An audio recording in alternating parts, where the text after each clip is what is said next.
Buenas noches. Bienvenidos a Mesa de Opinión. Este domingo hay consulta liberal y para analizar ese tema tengo un invitado que ha sido ministro de Educación, que ha sido gobernador del Atlántico, que ha sido congresista. Por supuesto que tiene una muy suficiente experiencia y capacidad para el análisis de este tema.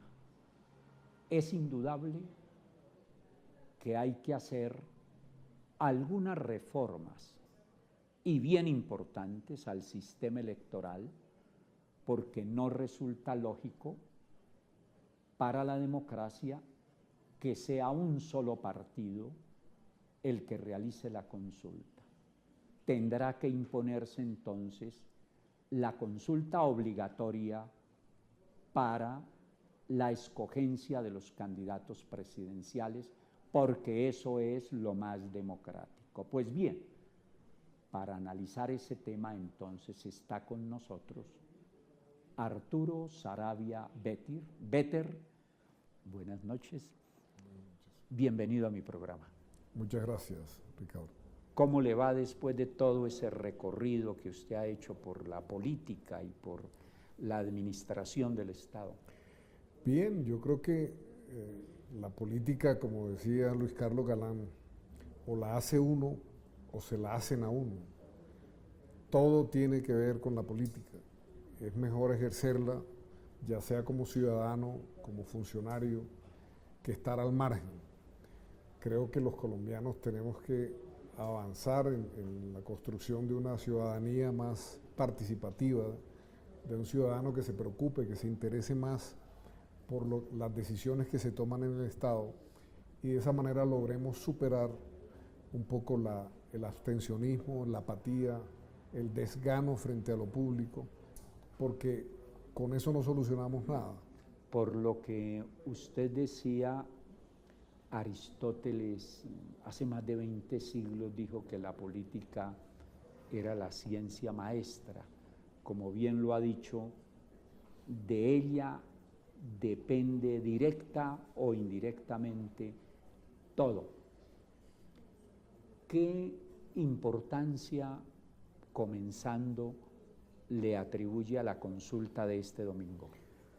Bueno, la consulta es un mecanismo democrático para la escogencia de los candidatos de los partidos a la presidencia de la República y eventualmente puede darse también para la escogencia de candidatos no a las corporaciones, pero sí a las gobernaciones y alcaldías, o sea, los cargos uninominales. Es un mecanismo de participación popular del cual poco uso hacemos, hasta el punto de que el Partido Liberal es el único que realiza consulta popular para la escogencia de su candidato. No, sin duda, y es importante destacar lo siguiente, o sea, la ley electoral vigente identifica 4 formas de escogencia de los candidatos a la presidencia en los partidos. El consenso, que es que todos los aspirantes se pongan de acuerdo, algo bastante improbable en la política porque siempre hay tendencias y posiciones, posturas distintas. Y es un juego de intereses. Y es un juego de intereses donde es muy difícil que haya ese consenso. Pero existe como mecanismo, a veces surgen unos liderazgos muy consolidados que llevan a que ese consenso sea factible. La consulta interna, es decir, una consulta entre los militantes carnetizados de los partidos, es el segundo mecanismo, pero ese mecanismo evidentemente requiere partidos muy estructurados, muy organizados, donde los simpatizantes estén vinculados y comprometidos con el proyecto político o las banderas que defienden. Y finalmente, el otro mecanismo es el que se adoptó, el que establece la ley colombiana, porque la consulta que se va a efectuar el 19 de noviembre del Partido Liberal para escoger su candidato entre Humberto de la Calle y Juan Fernando Cristo. Es decir, este domingo. Este domingo no es un invento del Partido Liberal. El Estado colombiano fija una fecha anual para la celebración de las consultas. Que solamente el Partido Liberal haya aceptado ese instrumento es una cosa, pero no y partido que tiene una tradición en ese sentido que lastimosamente no existe en los otros partidos. Exacto, porque parte de la filosofía detrás de las consultas tiene que ver precisamente con la necesidad de superar viejos esquemas que hacían que los candidatos se escogiesen en convenciones partidistas que generalmente manipulaba el gobernante de turno. O que ahora escogen otros, por ejemplo, a través de encuestas, el Partido Verde o el Centro Democrático. Exacto, pero digamos, para identificar el origen de las consultas populares abiertas en Colombia, hay un antecedente muy importante que fue el papel de Luis Carlos Galán, que en su ejercicio de disidente del partido, rebelde del partido, propuso que se establecieran las consultas populares abiertas para evitar que la convención fuese el mecanismo cerrado, excluyente, que escogiese el candidato. Ya que habla de eso, guardando esa tradición, ¿por qué Juan Manuel Galán solicitaba consulta para marzo cuando ya sería extemporánea y teniendo esa tradición de su padre? ¿Por qué cree que no entró a la consulta? No, realmente es algo inexplicable, porque si hay una bandera típicamente galanista, es la consulta popular abierta. Sí. Galán nunca la defendió en una fecha específica, él la defendió como mecanismo democrático. Yo no encontré ninguna explicación. El doctor Galán dijo que era porque la consulta de noviembre era una consulta de maquinarias, en tanto la de marzo no lo era. Y realmente no, por lo menos hasta donde yo conozco la política, es exactamente al revés. Porque me parece, si estoy bien informado, doctor Arturo, la maquinaria creo que la tiene Cristo y creo que la candidatura independiente, anticlientelista, expresada a través de las ideas y de los programas, es la de Humberto de la Calle. Así es, pero la maquinaria,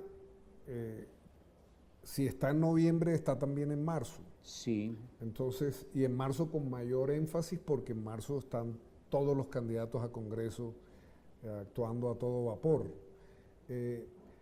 Yo creo que la justificación de la consulta es incontrovertible, porque es un mecanismo democrático, está en la Constitución, está en la ley, se ha usado en el pasado. El hecho de que el Centro Democrático, que había enviado una carta a la registraduría indicando que iban a participar, al final decidieron que no lo harían.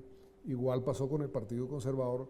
El Partido Liberal quedó solo en la consulta y eso pues suscitó todas estas críticas sobre el costo, etcétera. Pero yo creo que ese no debe ser un argumento para desvirtuar la naturaleza de la consulta, porque la naturaleza de consulta... O para achacarle a ese partido sí, el costo de la consulta, porque que él sea el único partido que interviene en ella no puede atribuirse que el costo deba cobrársele al Partido Liberal. Así es. En otros países, por ejemplo, Ricardo,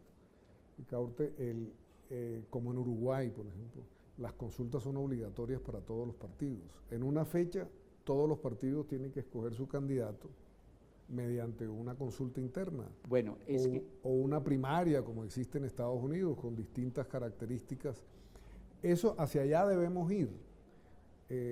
Pero lo que no podemos descartar es el mecanismo de la participativo y democrático de las consultas abiertas, porque es una forma de evitar que los partidos se enconchen, se encierren, sean dominados por camarillas, sino que sea el propio electorado el que luego va a definir quién es el candidato presidencial, el que decida cuál es el candidato del partido. Ahora, el peligro de la consulta abierta cuando los otros candidatos, los otros partidos no la están haciendo simultáneamente, es que se presenten interferencias, pero se presentan siempre para unos y para otros. Entonces finalmente termina siendo una interferencia neutra, tampoco debería ser algo que justificara rechazar la consulta como instrumento democrático. Es decir, por dos aspectos que usted bien ha tocado, las consultas deben ser obligatorias para todos. Primero, para que opere realmente la democracia, para que no se escojan los candidatos a dedo. Y segundo, para evitar ese tipo de interferencias, porque participando todos, pues cada cual vota por su candidato y su partido de preferencia. Así es, ese es el esquema ideal. En la práctica puede ser sin que sea, puede darse sin que sea obligatorio o mandatorio, si todos los partidos concurren. Pero en esta oportunidad no se dio. Pero lo que no se puede es hablar mal de la consulta como mecanismo democrático simplemente porque solamente un partido la utiliza. No, la consulta es mucho mejor instrumento de definición de candidatos que la encuesta. La encuesta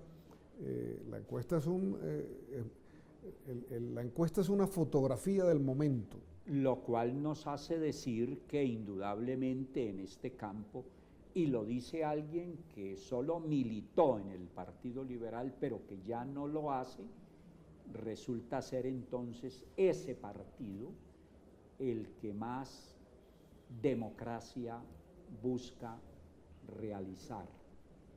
Pero la pregunta después de una muy pequeña pausa es, ¿no le parece a usted que definitivamente como lo más seguro es que en la segunda vuelta participe un candidato, llegue una fórmula que no es partidaria del proceso de paz y otra que sí lo sea? Entonces hay unos intereses muy creados, por lo cual se hace pensar que, por ejemplo, el Centro Democrático pueda interferir en la consulta del próximo domingo, después de una muy pequeña pausa.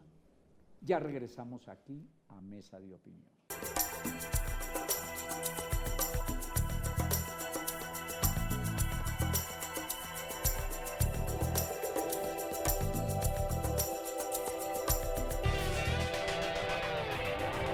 Regresamos a Mesa de Opinión. Me encuentro con el exministro, exgobernador, excongresista Arturo Saravia Béter, analizando la consulta liberal de este domingo. Y había dejado planteado la posible interferencia, o mejor, más directo, el posible voto de miembros de partidos distintos al liberal, que no lo hagan simplemente porque les guste uno u otro candidato, sino por intentar que se escoja el candidato que para ellos podría ser menos fuerte al final de la contienda, que sería Humberto de la Calle, por el hecho, entre otras cosas, de haber sido quien dirigió los diálogos de paz y de tener suficiente conocimiento de los acuerdos para lograr en su posible gobierno su implementación? Sí, ese es un riesgo, pero al mismo tiempo hay otros sectores que respaldan la negociación que se hizo para terminar un conflicto de tanto tiempo y que de alguna manera eso sí votarían no para impedir que alguien avance, sino para posibilitar que esa candidatura que tiene mucha opción de llegar a la presidencia no vaya a ser sacada del camino. Sí, pero podría darse el hecho de que unos partidos, en este caso supondría yo, para hablar claro, el Centro Democrático y Cambio Radical, por ejemplo, que votaran por Cristo y que no lo hicieran el Partido Verde o el Polo o ese tipo de partidos que eventualmente serían aliados con el Partido Liberal para la segunda vuelta? Esa es una posibilidad, pero yo creo que en esto debe aplicar aquel dicho de que a la gente hay que creerle. Una frase que le atribuye creo que a Laureano Gómez. El Cambio Radical ha dicho que ellos no van a interferir. Su director expidió hace poco una declaración en ese sentido. No veo al Centro Democrático en esa postura y confiemos que respeten la consulta en el sentido de que sea para quienes consideran por la vía positiva de que uno u otro candidato tiene más o mejores condiciones para llegar a la presidencia. Quien vota en esta consulta y no pertenece al Partido Liberal es porque cree que ese candidato del Partido Liberal en el camino puede llegar a ser su candidato si los candidatos de su partido van quedándose a la saga. Eso me parece legítimo, votar por alguien que uno cree que más adelante puede terminar siendo tu candidato, así hoy tengas otra preferencia. Lo que no tiene sentido es votar por alguien es para impedir que llegue a ser el candidato que se enfrente al tuyo, porque eso es la negación del sentido de la política, de la elección. En las elecciones se vota para elegir a quien uno quiere que llegue a la presidencia. A veces en las elecciones se vota por por el menos malo, pero votar simplemente por uno con el propósito exclusivo de negarle la posibilidad a otro, yo no creo que haya muchos colombianos que lo hagan. Puede haber jefes, directores de campaña pero manejan unas maquinarias. Que hagan eso, pero las maquinarias, dentro de las maquinarias hay ciudadanos que no siempre responden a el llamado, la petición de sus jefes cuando lo que le piden es un poco irracional, como sería vayan y voten por fulano para salir de una vez de Mengano, que ese nos puede derrotar más adelante. Yo creo que ese tipo de llamados no lo atienden fácilmente los ciudadanos, porque los ciudadanos también tienen su criterio. Algunos sectores muy presionados pueden atender ese llamado, pero yo lo que he visto es que la gente no va a dejarse arrastrar por ese camino de votar en contra con un ánimo tan mezquino y tampoco altruista como ese. El país está tan polarizado que es una lástima decir que en muchos casos priman los intereses mezquinos que los intereses nacionales. Pero bien, ¿por qué quedaron finalmente solo dos candidatos, Humberto de la Calle y Juan Fernando Cristo? ¿Por qué, por ejemplo, la senadora Gaviria no lo hizo? ¿Y por qué, teniendo tantos valores en medio de una crisis de liderazgo, el Partido Liberal no tiene sino dos candidatos? Pues pudo haber tenido 6, Al final se inscribieron 4 Sí, y terminaron 2. sí, dos se retiraron. 2 se retiraron. Y eso es normal. La política, en estos procesos políticos se van decantando las aspiraciones. El sentido de la realidad comienza a ejercer presión sobre los candidatos que comienzan a ver que sus posibilidades son escasas y entienden que lo más conveniente es dar un paso al costado. Yo creo que esa pregunta habría que hacérsela a ellos. Yo repito, no entendí bien el argumento de Juan Manuel Galán de no participar en esta consulta, pero sí en la otra. El argumento que él esgrimió para ello no tiene mucho sustento en la experiencia política colombiana. Yo creo que las maquinarias funcionan en ambas elecciones. ¿El de Vivian, por ejemplo? Lo de Vivian es distinto porque las directivas del Partido Liberal resolvieron con muy buen criterio, porque a los partidos se puede ingresar, se ingresan quienes estén de acuerdo con sus postulados, con su ideario, con sus principios básicos. El Partido Liberal determinó unas condiciones, como dijo un columnista muy leído del tiempo, el profesor Wasserman. Sí. El primer requisito para ser candidato liberal es ser liberal, es decir, defender el ideario liberal, de estar de acuerdo con lo que han sido desde siempre sus principios rectores, la no exclusión, la defensa de las minorías, esos valores, y eso fue lo que se plasmó en una declaración, una suerte de manifiesto que los candidatos tenían que firmar. Quienes no lo firmaron, pues no forman parte de lo que en este momento las jerarquías del partido estiman, porque obviamente que hay una dinámica en el pensamiento, no es estático, tiene una cierta dinámica, pero los valores que hoy defiende el liberalismo son eso: la defensa de la paz, la defensa de los postulados claves del pensamiento liberal. Entonces, si no quisieron suscribir eso, pues el otro camino que tenían era no participar. No es que nadie las haya excluido, se excluyeron esas personas que no aceptaron comprometerse con esos postulados. La propia Corte recientemente ya se pronunció a favor de las directivas del liberalismo, señalando que los partidos pueden establecer esas reglas y esos criterios para la aceptación de quienes se postulen a representarlo. Quedaron finalmente 2, Humberto de la Calle y Juan Fernando Cristo. ¿Por qué de la Calle o por qué Cristo?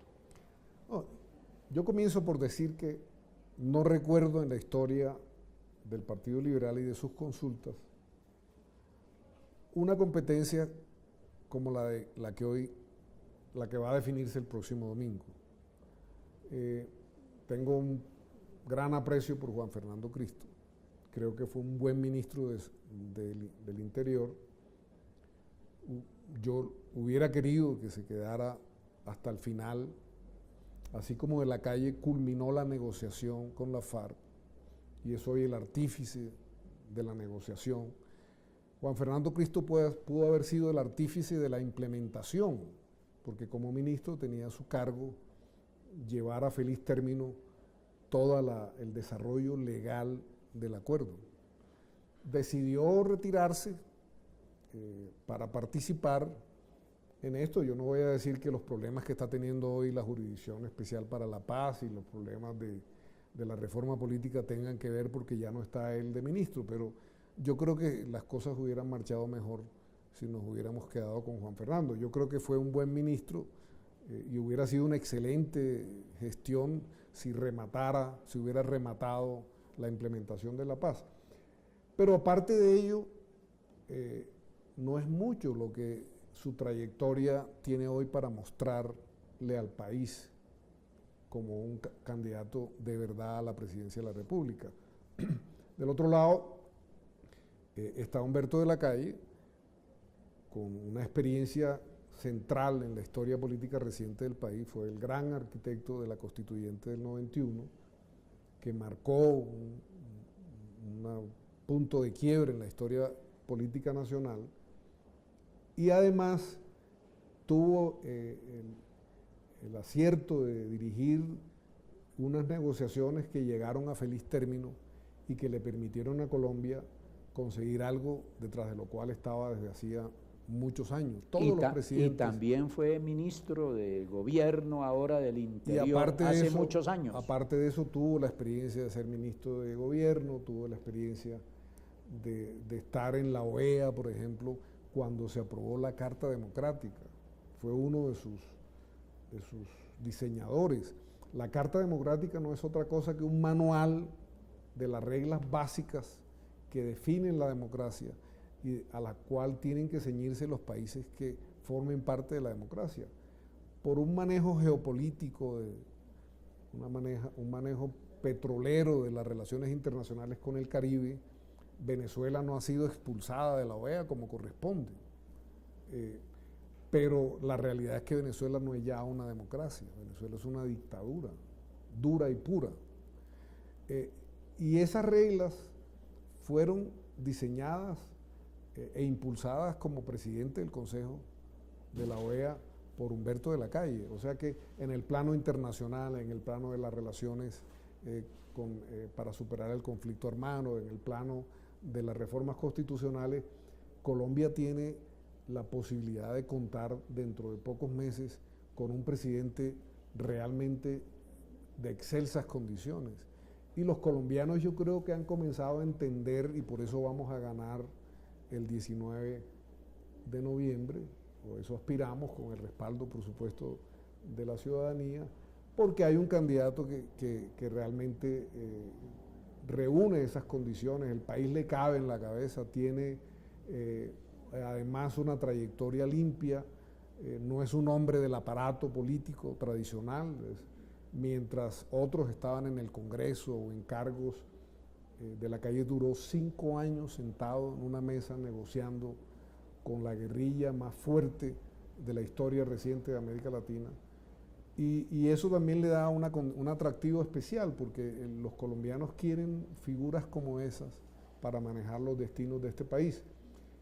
Por supuesto que hay críticas a su gestión como negociador, pero las críticas bien intencionadas y respetables, el doctor de la Calle ha sido muy enfático en señalar que son válidas, que son propias de la discusión democrática, pero también ha habido mucha crítica malintencionada, fundada en mentiras, que yo creo que poco a poco el pueblo colombiano va a ir desentrañando y entendiendo que lo están tratando de manipular.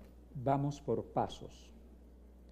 Nos toca hacer una muy pequeña pausa, pero después de ella, por lo que ha dicho Arturo Saravia, vale la pena que se establezca un parangón entre la hoja de vida de Humberto de la Calle, la de Juan Fernando Cristo, pero no solamente con la de él, sino con la de los otros posibles, finalmente candidatos a la presidencia de la República. Ya regresamos aquí a Mesa de Opinión.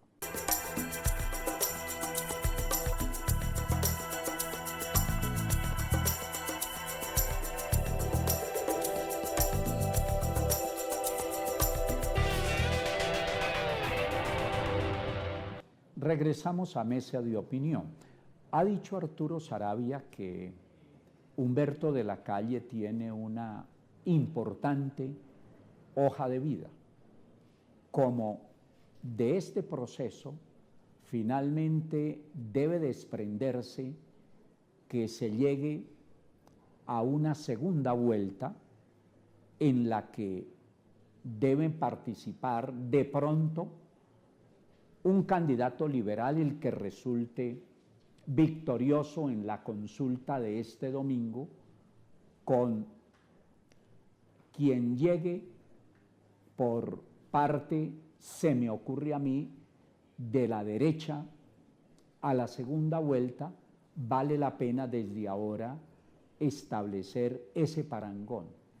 ¿Quién cree en consecuencia que tenga los suficientes pergaminos en cuanto a entender y conocer el Estado distinto, según su planteamiento, a Humberto de la Calle? Yo creo que lo que cuenta también es lo que se ve en el horizonte, digamos, qué es lo que los colombianos quieren hacia adelante. Y eso es lo que se va a definir el año entrante. Aquí el hecho central de la política colombiana, y quiérase o no, alrededor de eso está girando la campaña, es el respaldo o no al proceso de paz. Los que quieren seguir adelante, aprovechar las oportunidades que brinda la paz, oportunidades en todos los frentes. Yo estuve en el servicio exterior y realmente un país en conflicto es visto con prevención por el mundo. Es un país que no es capaz de solucionar sus problemas internos. De hecho, la guerrilla colombiana era una guerrilla típica ya en el mundo, ya quedaban pocas guerrillas. La confusión internacional sobre lo que pasaba en Colombia, un portugués o un europeo o un asiático no distingue entre Cartagena de Indias y Cartagena del Chairá. Entonces, para efectos del turismo, por ejemplo, o de los negocios, haber superado el conflicto armado es una oportunidad inmensa y así debemos pensar. Obviamente que hoy la economía tiene tropiezos, un país que se acostumbró a los recursos del petróleo y del carbón y hoy está siendo afectada a sus finanzas porque los precios cayeron. Es un país que está en una fase de ajuste, pero para recuperar a Colombia, tener un país en paz es una ventaja muy grande. Y eso es lo que tenemos que aprovechar, las oportunidades de la paz. Del otro lado están quienes se oponen a darle continuidad a ese proceso, quieren hacer trizas al acuerdo, quieren devolvernos al pasado. Y obviamente eso plantea un horizonte muy complejo, yo diría que negativo. Entonces, al final del camino, en la segunda vuelta posiblemente, lo que se va a dar es una confrontación entre esas dos visiones de cómo se quiere el futuro de Colombia.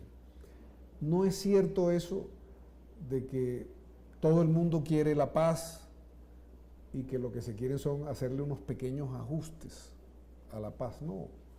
Los ajustes que se proponen por parte de algunos sectores son ajustes a la columna vertebral de la paz. La paz, el acuerdo de paz es como una factura de lo que hay que pagar por llegar a la paz, pero los beneficios no están allí. Lo que tenemos que defender son los beneficios de la paz, las posibilidades que brinda la paz, las oportunidades de la paz, y en ese lado se van a situar una parte sustantiva del electorado, aspiramos que mayoritaria, y en el otro los que tienen esa visión, unos de frente, abiertamente, y otros con el argumento de que nosotros también queremos la paz, pero con unas pequeñas modificaciones que a la postre no son pequeñas y lo que van a hacer es devolvernos al pasado. Es indudable que el hecho de haber pactado la paz es un hito en la historia de este país.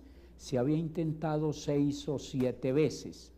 Se dice que se entregó al país exagerando demasiado, pero resulta que uno no puede negociar con alguien, la guerrilla no fue derrotada, la guerrilla de las FARC, se hizo una negociación, de modo que había que hacer unas concesiones. ¿Qué responderle a quien esa tesis tienen frente a la candidatura de Humberto de la Calle? Sí, el punto central es eso. Por alguna circunstancia, un sector de la población colombiana creía que de lo que se trataba era de que las FARC entregaran las armas y se rindieran. Digamos, durante mucho tiempo, esa fue la política. Cuando el presidente Uribe llegó por primera vez a la presidencia, se dijo que se necesitarían 4 años con un fortalecimiento del ejército, tarea que ya había iniciado su antecesor Andrés Pastrana, con mucho éxito, y que Uribe continuó también con mucho éxito. y se dieron golpes muy importantes a la guerrilla, se debilitó sustancialmente la guerrilla. Luego fuimos a la reelección, donde se decía que se necesitarían 4 años más.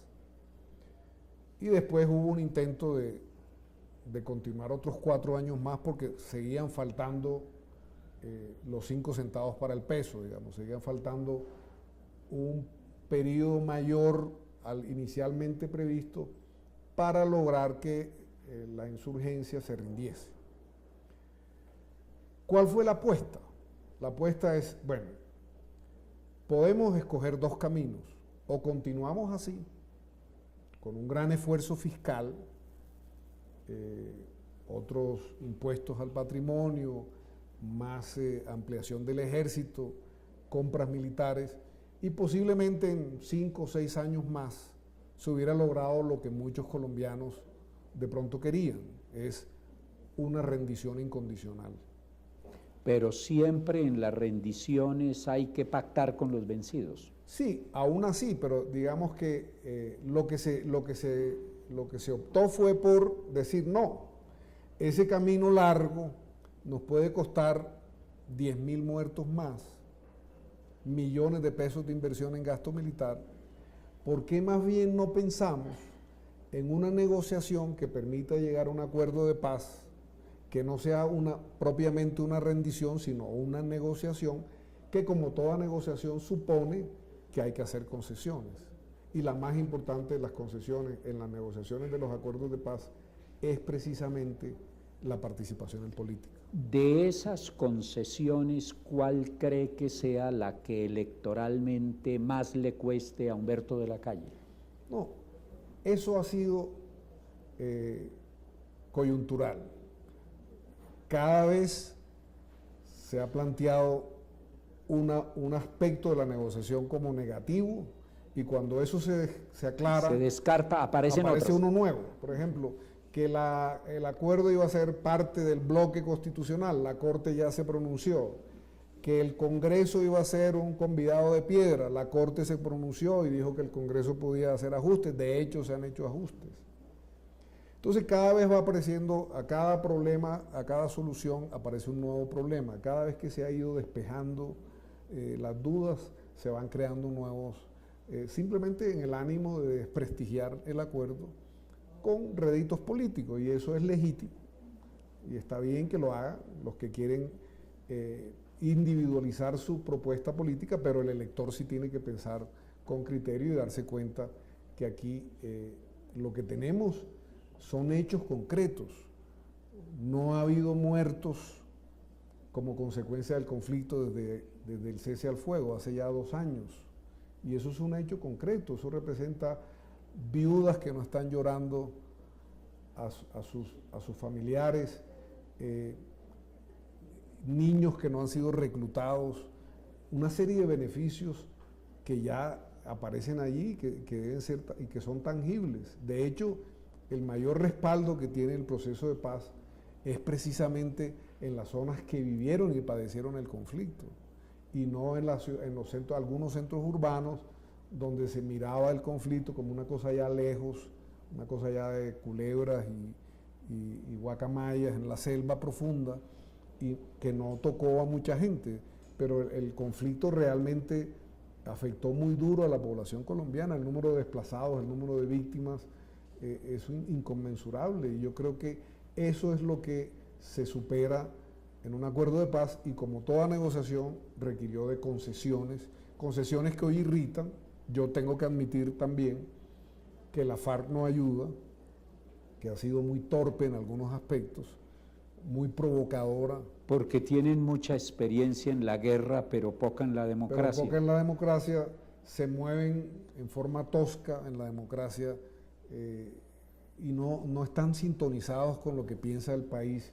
Y eso ha enrarecido el ambiente y le ha dado argumentos a la oposición para imaginarse cosas que realmente no van a pasar. Yo creo que a la FARC, bienvenida a la democracia, pero la vamos a derrotar en las urnas, de eso se trata. Debo hacer otra pausa, pero a raíz de lo que decía, después de ella vale la pena hacer alguna conjetura en torno de lo que dirá la Corte Constitucional en relación con el acto legislativo 1 de 2017 sobre el sistema integral de verdad, justicia, reparación y no repetición, donde se conoce esencialmente lo de la jurisdicción especial para la paz, porque es de suponer que la sentencia de la Corte ayudará a esclarecer lo que es el eje o un eje central de los acuerdos de paz. Ya regresamos aquí a Mesa de Opinión.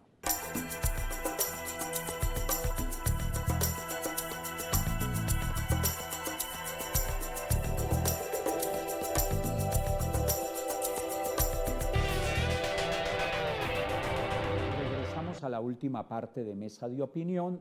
He dejado un tema bien grueso que le prometo que lo trataremos en otra oportunidad, porque con los 2 minutos que me quedan quiero hacerle una última pregunta.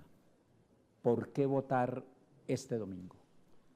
Bueno, en primer lugar porque tenemos la oportunidad de elegir un candidato liberal de verdad, con capacidad de armar alrededor de su nombre, o por lo menos con su concurso, una coalición fuerte que permita ir a la primera vuelta en condiciones muy favorables y ganar la presidencia, ya sea en la primera vuelta o en la segunda vuelta.